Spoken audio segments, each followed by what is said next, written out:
Ahí está. Buenos días, bendiciones para todos en este día. Hoy comenzamos un estudio de 6 capítulos que vamos a hacerlo en forma consecutiva y el título es Nochebuena, Navidad y Año Nuevo, fiestas bíblicas o fiestas satánicas. Vamos a ir a la palabra. En primer lugar, recuerden que hay un link con un canal, dentro de este canal, lista de reproducción, no sería la palabra, que lleva el título del estudio y ahí van a poder ir viendo cada día los estudios.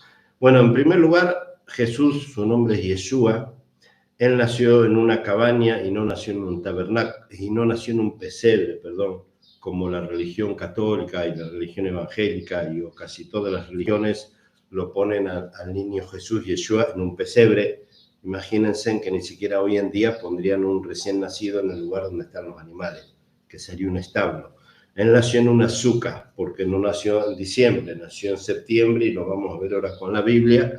Y en septiembre, entre septiembre y octubre, siempre se celebra la fiesta de las cabañas. Ahora vamos a ir a la Biblia punto por punto, pero voy desarrollando el estudio que hoy es la primera parte.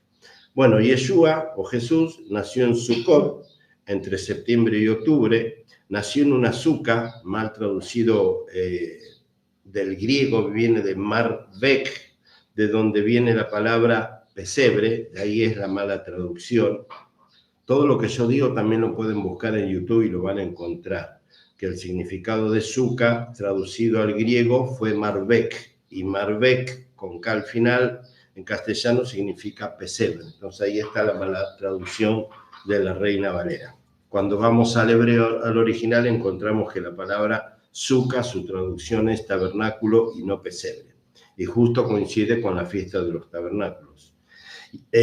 Sukkah es una residencia temporal, una enramada. Este texto que lo estoy citando ahora del estudio, que bueno, lo hice, estuve casi una semana o dos haciendo todo el estudio, luego lo paso por Word a la gente que me lo pide al terminar los 6 capítulos. Sukkah es una residencia temporal o una enramada.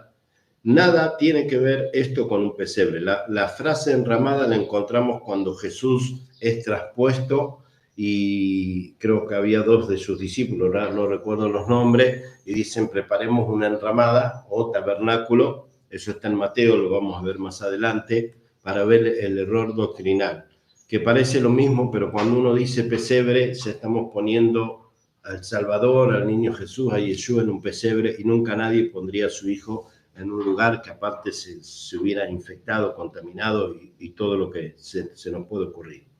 Si Yeshua nació en septiembre y octubre, en la fiesta de Sukkot, de los tabernáculos, esto lo podemos encontrar, entonces no nació en diciembre. La fiesta de los tabernáculos, yo cito los textos para que también se lo anoten y después puedan explicarle también a otra persona, porque sé que vienen dentro de unos días esta fiesta, y mucha gente no se da cuenta y hace pacto con Satanás. Y al comer y al cenar, en las fiestas esas, después se sienten mal y no saben por qué, porque son fiestas que no tienen nada que ver con la Biblia.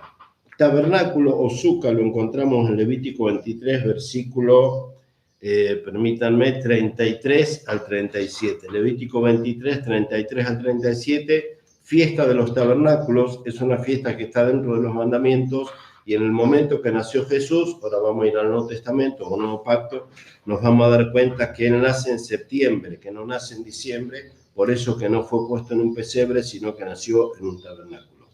Dice la palabra Levítico 23, versículo 33 al 37. Habló Dios, Yahweh, a Moisés, diciéndole, habla a los hijos de Israel y diles. Y es importante que se anoten estas fechas. A los 15 días de este mes séptimo del calendario hebreo, no del calendario gregoriano, será la fiesta solemne de los tabernáculos a Jehová. Por 7 días harás la fiesta, desde el primero al séptimo, es una fiesta de regocijo, y el 8º día se cierra la fiesta. Y justo el 8º día es cuando el niño Jesús fue circuncidado.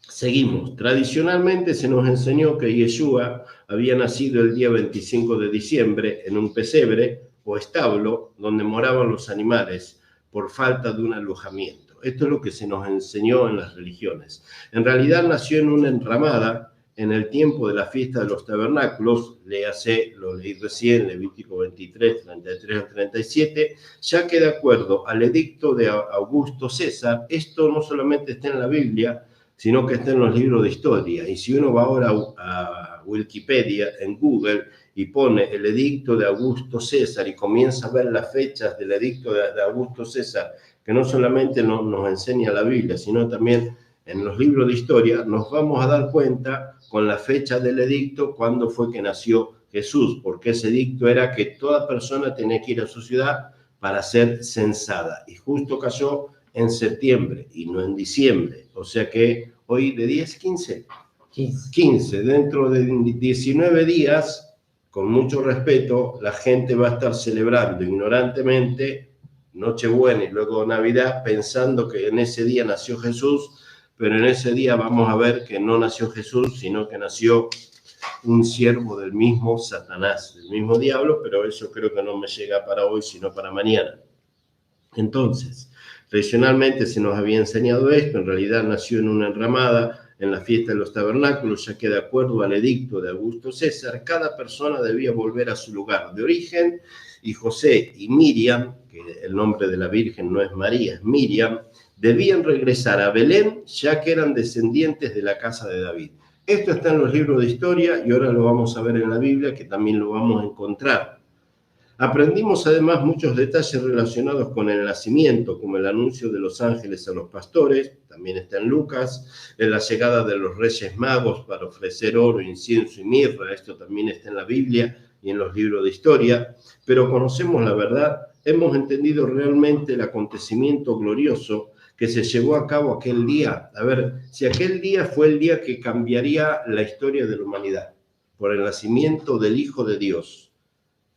Dios no estaría hasta en el último detalle, es decir, mi hijo no va a nacer en un pesebre, sino que va a nacer en un tabernáculo. Además, tenía que cumplirse la profecía que venía diciendo Isaías: vendré y habitaré en tabernáculos. Ya el profeta Isaías, unos casi 1500 años atrás, antes que hubiera nacido Jesús, Yeshua, él ya profetizaba que iba a nacer, pero lo decía en un tabernáculo. Después, con la mala traducción, pusieron en un pesebre, y ahí que en las iglesias, tanto católicas o evangélicas, si vas el 24 a la noche, te ponen un muñequito que hace de Jesús en un pesebre y la gente está adorando cosas que no tiene ni idea de lo que está haciendo. Aprendimos además muchos detalles relacionados, como los reyes que venían a traer oro, incienso y mirra, pero conocemos la verdad. Hemos entendido realmente el acontecimiento glorioso que se llevó a cabo ese día, y lo más importante, sabemos qué día fue realmente. La Biblia debe ser entendida a través de la misma Biblia. Lo repito otra vez, la palabra debe ser entendida a través de la misma palabra. En el Salmo 119, versículo 160, espero a que lo busquen y lo puedan leer.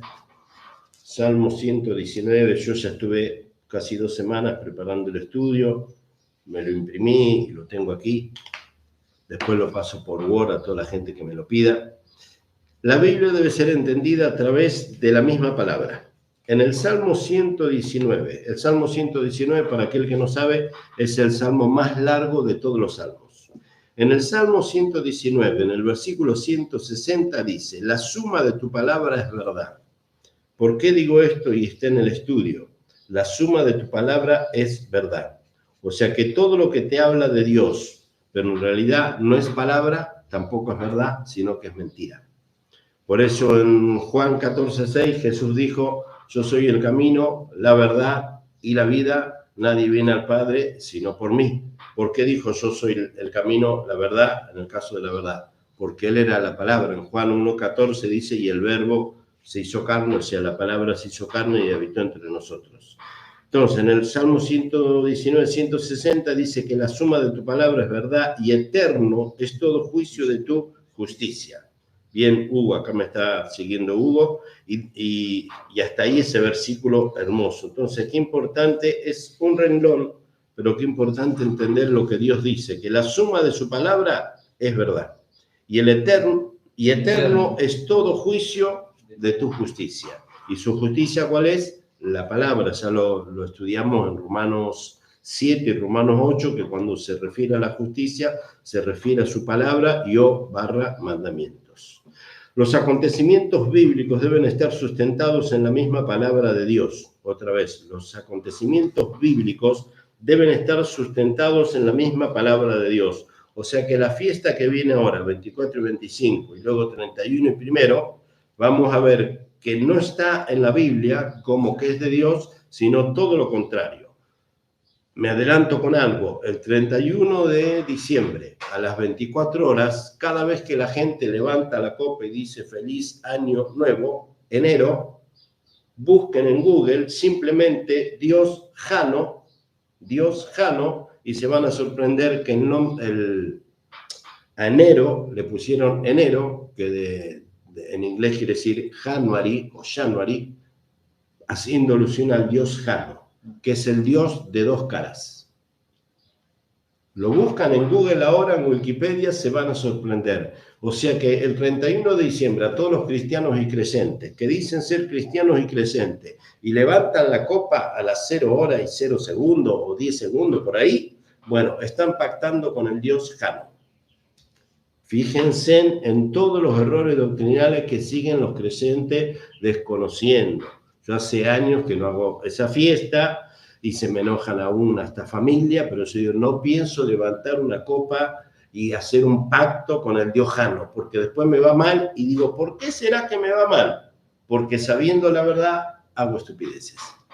Entonces, cada vez que llegan estas fiestas satánicas y diabólicas, mucha gente y aún parientes se me enojan porque no celebro esta fiesta, pero como digo siempre, no pienso celebrarles fiestas satánicas, sí, las fiestas del Eterno.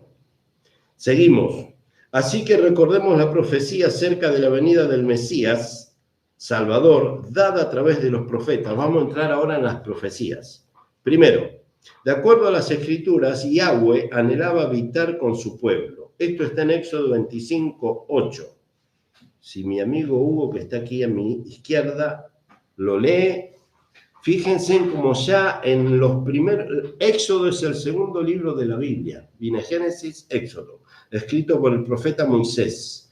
Unos 2500 años antes de Jesús.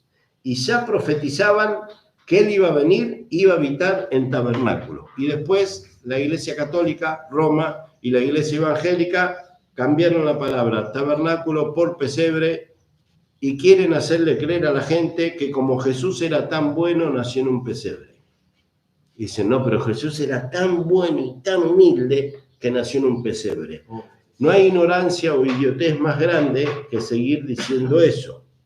En Éxodo 25:8, harán un santuario para mí, o sea, no dice, y harán un pesebre lleno de bosta, lleno de orina de los animales, y yo voy a habitar ahí.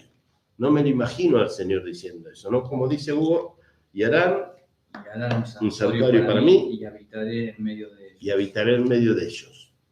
El santuario en la Biblia, para cualquier creyente mínimamente entendido, sin ofender, un santuario es un templo y un tabernáculo. Nunca un santuario puede ser un pesebre.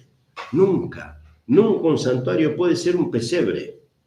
Moisés subió en varias ocasiones al monte Horeb, esto lo estoy diciendo yo según la tradición. La segunda vez lo hizo, mira, estas fechas son claves para entender por qué no tenemos que celebrar la semana que viene fiestas satánicas. Si uno simplemente se digna a leer la Biblia, lo va a sacar.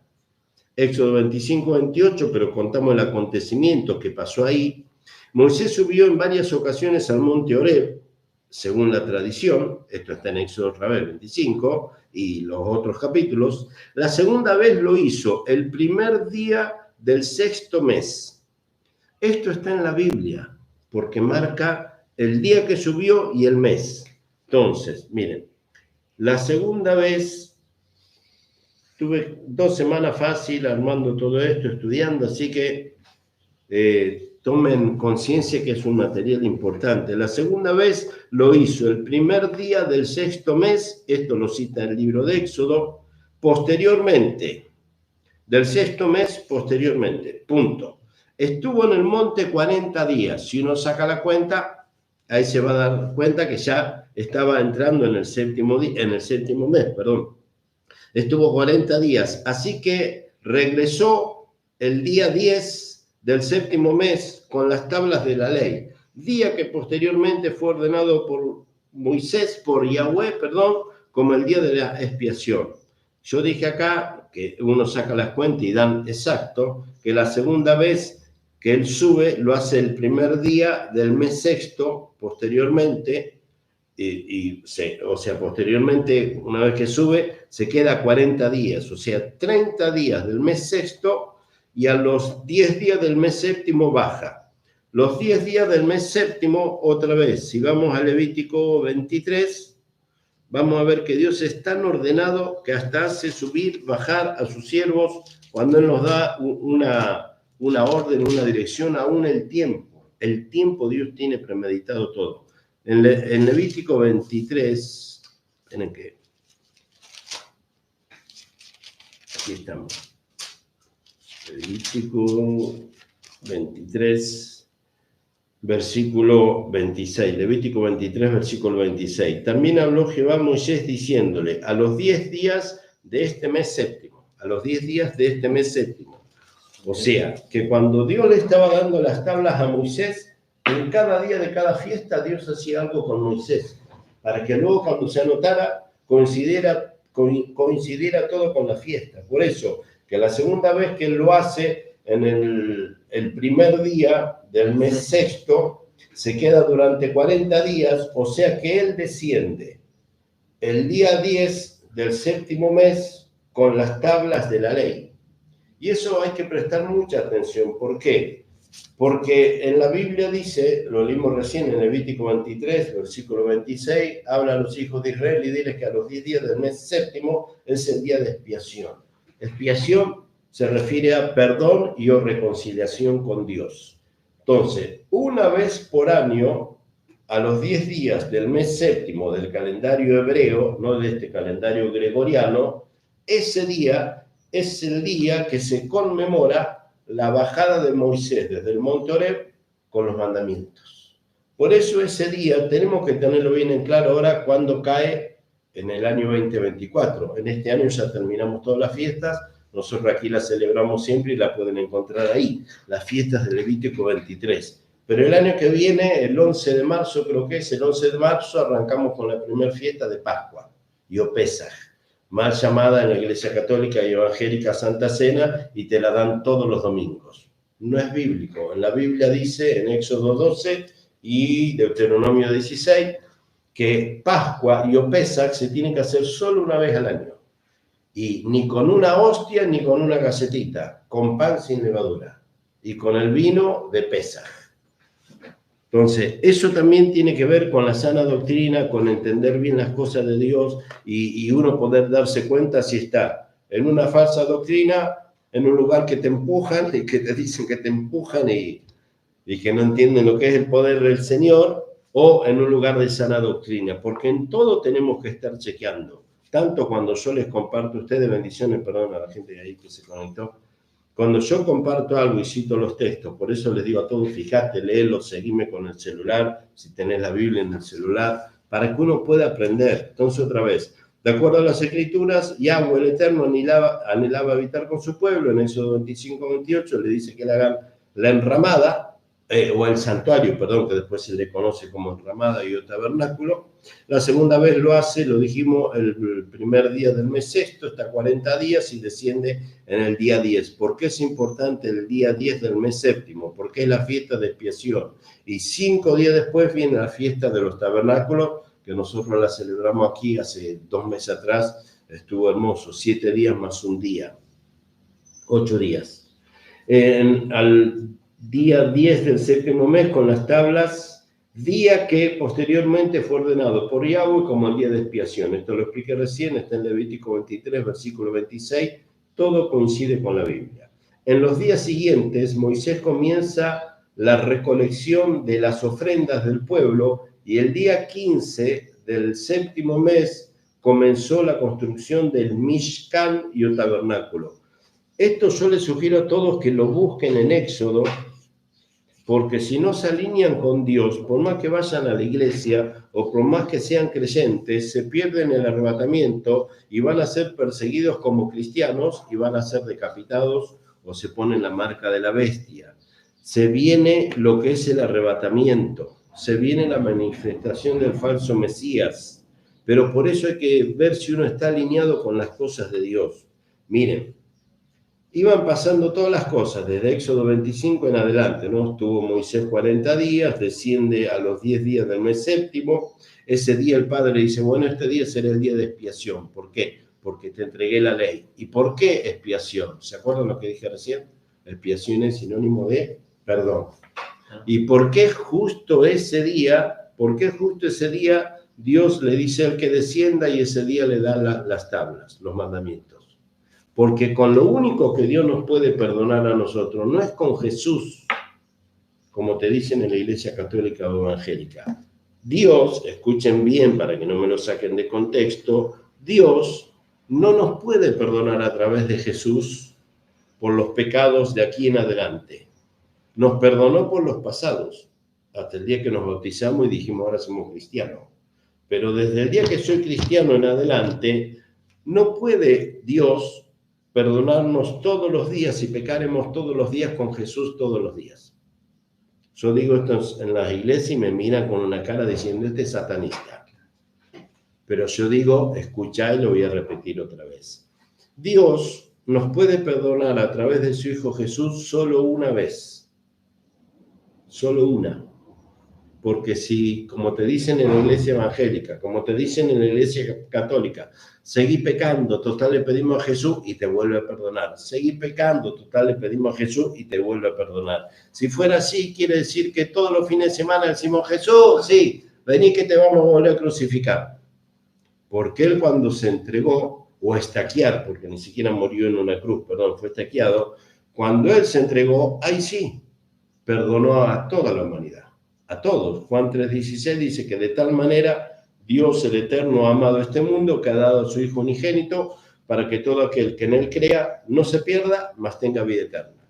Entonces el perdón de Dios a través de Jesús es una sola vez, o fue una sola vez, en su estacamiento. En realidad él fue estaquiado así, en un palo, y no crucificado. Ese es otro invento para vender la crucecita. Y después vamos a ver mañana a qué se refiere ese símbolo satánico de la cruz.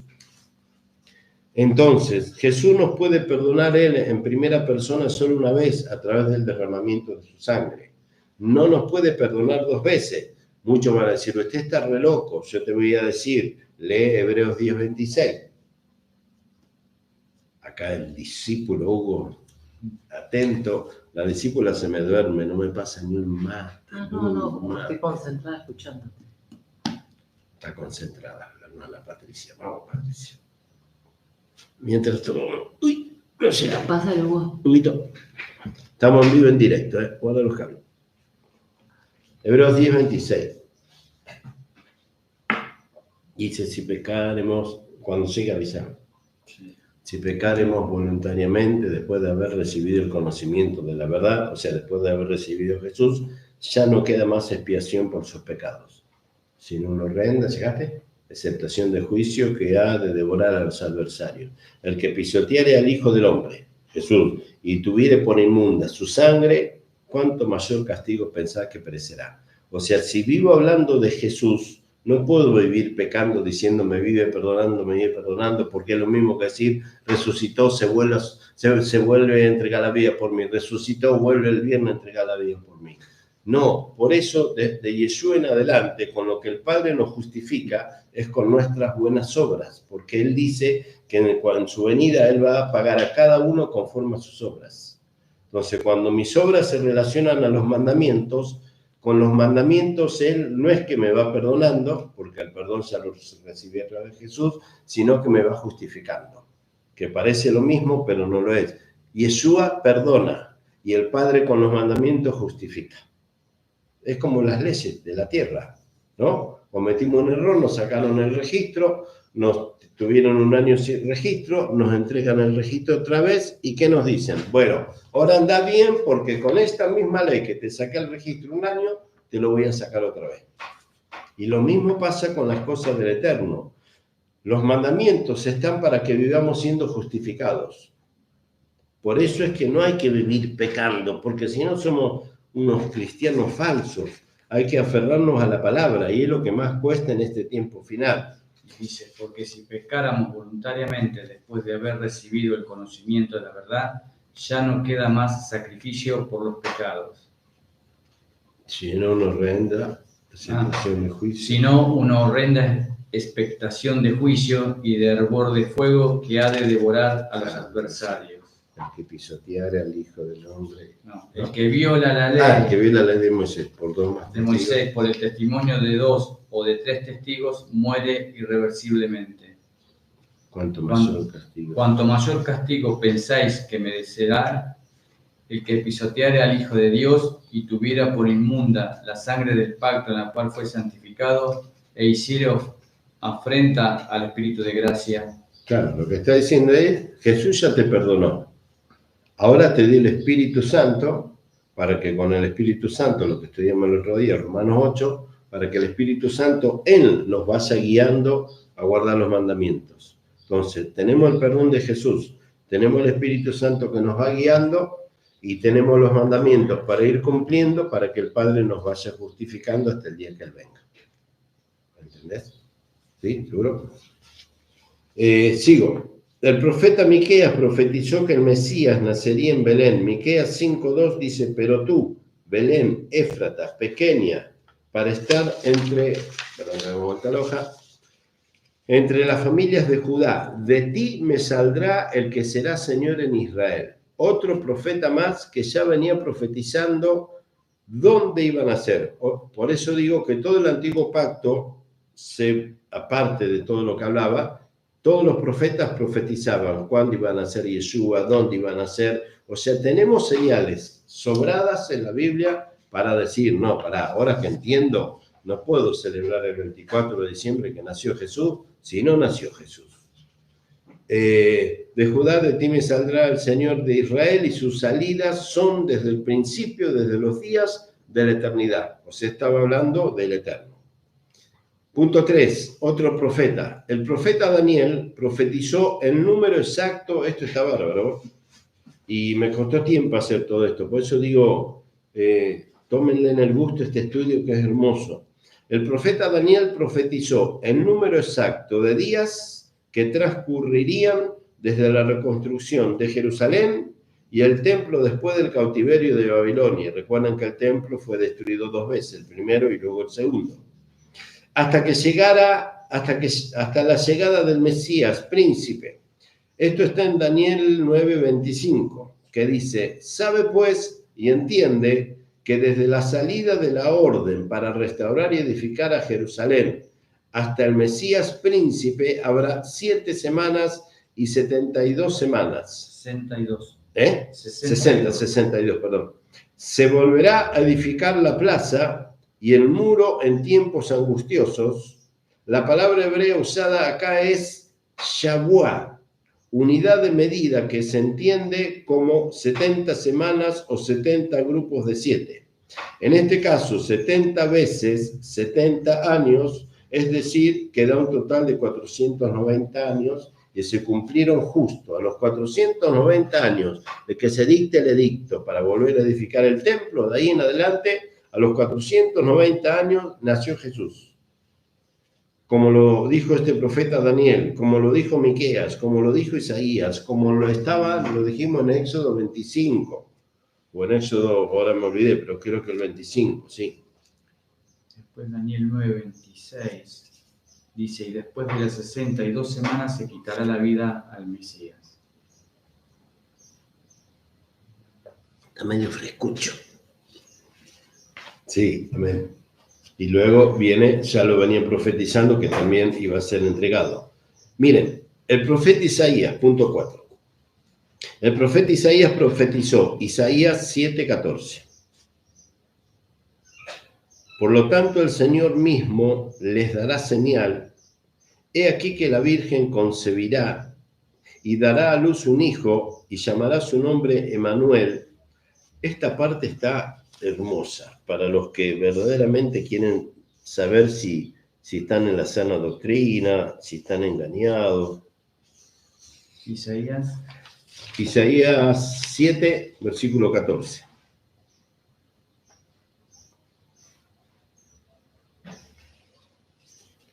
¿Está? Sí. Dice, por lo tanto, el Señor mismo, esto lo dice el profeta Isaías, Él les va a dar señal. He aquí que la Virgen concebirá y dará a luz un hijo, Él llamará su nombre Emmanuel. El significado de Emmanuel quiere decir Dios con nosotros. Otra vez lo mismo de habitar en un tabernáculo. Antes el tabernáculo lo hacía el hombre, hoy el tabernáculo somos nosotros.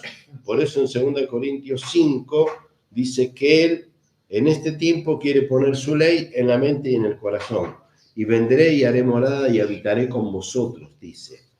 Por eso, otra vez, tabernáculo nunca puede confundirse con pesebre, porque si no, quiere decir que si Jesús nació en un pesebre y después profetizó que Él vendría y moraría en nosotros, quiere decir que para Dios, vos, hermano, te lo digo así para que te duela y para que entiendas, quiere decir que para Dios vos sos un pesebre, lleno de olor, y con perdón, pero para que se entienda, lleno de olor de bosta, de animales, de orina.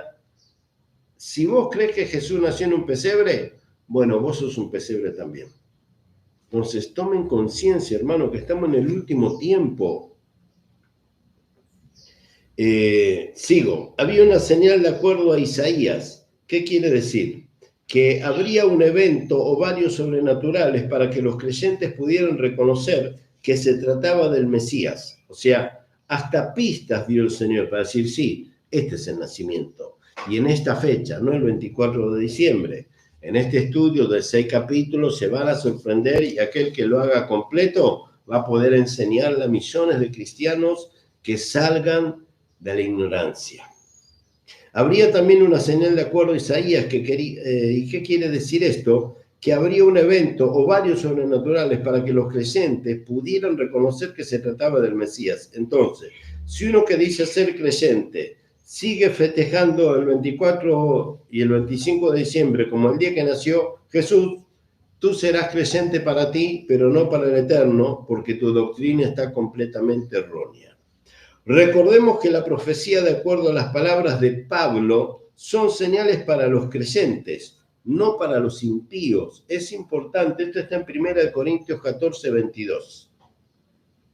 Porque con el mismo Pablo dice, miren, las señales que yo doy simplemente las van a entender los creyentes, los impíos no. Por eso cuando a veces hablo con algún hermano o con alguna hermana, y hablamos de temas de otros hermanos o de otras hermanas que rechazan la palabra, siempre le cuento a los discípulos de este lugar, no te tenés que luchar, porque en la Biblia dice que también en aquel tiempo pasaba.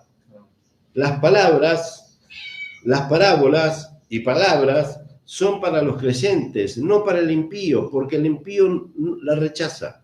Entonces, cuando te encontrás con alguien que vos estabas convencido que iba a recibir la palabra y termina rechazando la palabra, burlándose de la palabra, burlándose del lugar, burlándose de los siervos, aunque duela, bueno, no ha llegado su momento. Todavía sigue en condición de impío. Si cambia, entenderá la palabra, si no, no. Lo leímos Isaías 7:14, por tanto el Señor mismo te dará señales, y aquí ya lo dije, el significado de Manuel, no. ¿Por dónde me había quedado? En 1 Corintios 14, 22. Sí. ¿Cuáles fueron entonces estas señales? La señal más importante sería que una mujer judía y virgen de la casa de David concebiría y daría a luz un niño. La palabra hebrea usada para una señal es la O y la T, que es Yot, que significa un evento extraordinario de lo alto. La otra señal para identificar el niño sería encontrarlo envuelto en pañales y acostados en un pesebre. Esto está en Lucas 2:12, pero está mal traducida la palabra pesebre, porque otra vez, ¿qué papá, qué mamá pondría a su hijo, por más que le ponga pañales, en un pesebre donde se acuestan los animales y hacen sus necesidades? Ningún padre. Ni siquiera el Padre Eterno hubiera permitido, si se le hubiera pasado eso por la mente a los padres de Yeshua. Y Yeshua nació y fue colocado en un pesebre, así lo leemos en Lucas 2:7. pero no es pesebre, la palabra es suca. La palabra que aparece en griego para pesebre es, ya lo expliqué hoy, es marvek. Pero más interesante aún es que la palabra usada en el hebreo es suka.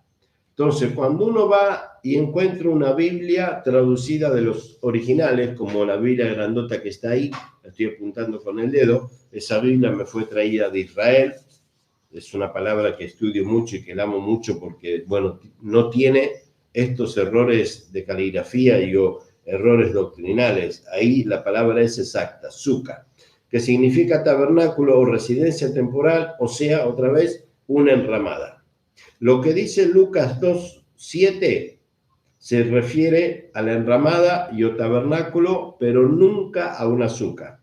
Nunca, perdón, a un pesebre. Así que si en tu Biblia crees en Dios y eres temeroso de Dios, tachá pesebre y ponele suca, tabernáculo, que Dios no se va a enojar, porque estás entendiendo, estás siendo temeroso del Eterno, que significa tabernáculo o residencia. Siempre pensamos en forma errónea que Yeshua fue puesto en un pesebre de animales. ¿Qué eran tan inhumanos los habitantes de Belén como para colocarlos en el momento de un parto con los animales de la casa? Imagínense, ¿no? Recién nacido, hoy en día, ¿no? La esterilización que está en neonatología, las cosas que se usan, ¿no? Para el cuidado del niño. Imagínense en aquella época colocarlo en un pesebre.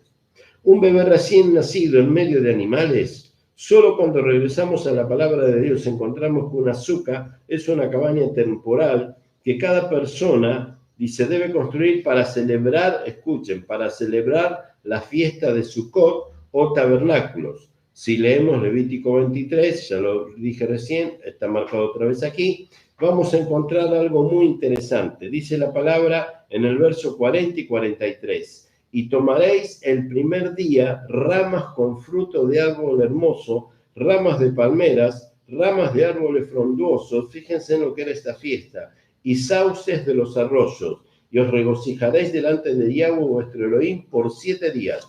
Esta fiesta duraba, 7 días.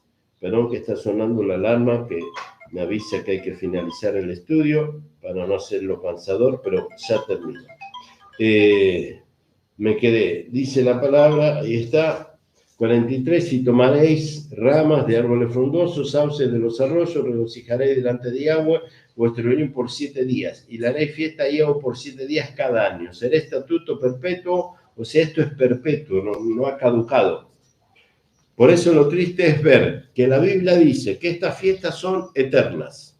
De la fiesta de Nochebuena y Navidad no dice nada, pero los cristianos la guardan igual. Y lo que te dice la Biblia no lo querés hacer. Entonces, ¿quién es el equivocado? ¿Yo, que te estoy humildemente compartiendo lo que el Padre me va revelando? ¿O los que dicen, no sé, que esto es del judaísmo? El judaísmo ahora está celebrando la fiesta de Hanukkah. Así que esto es imposible que sea judaísmo, sino yo hoy te estaría enseñando a celebrar la fiesta de Hanukkah, que es una fiesta 100% judía, de la religión del judaísmo, que nada tiene que ver con el hebreo. Así que ahí tenés una señal para darte cuenta que no soy judío, si no te estaría hablando del Hanukkah. Allí se ve mi candelero, ahí, de 7 brazos, y el candelero que hoy están encendiendo los judíos es de 9 brazos, que es la fiesta de las iluminarias o de las luces, cuando Israel fue libre de los macabeos por la famosa intervención de la reina Esther, con el rey, si mal no recuerdo, Asuero. ¿Dónde me quedé? Y tomaréis de ellas ramas, ahí hago 7 días. En tabernáculos, miren, en tabernáculos habitaréis 7 días. Estoy leyendo Levítico 23, versículo 40 al 43.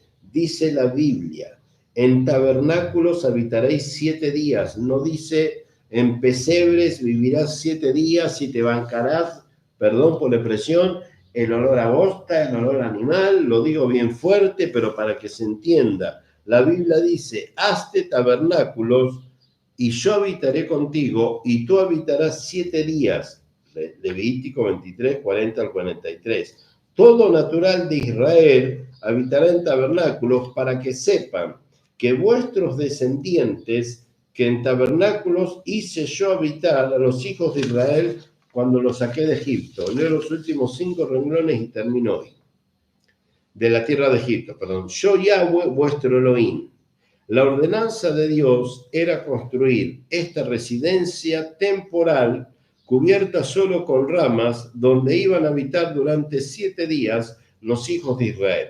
Pregunto, si al llegar José y María a Belén encontraron Sucot o tabernáculos construidos en todas las puertas de las casas, ¿en qué tiempo estaban? Por supuesto, en la fiesta de Sucot, los tabernáculos, no hay tabernáculos en diciembre, solo 7 días a partir del día 15 del mes séptimo. Cierro con esto y lo vuelvo a marcar.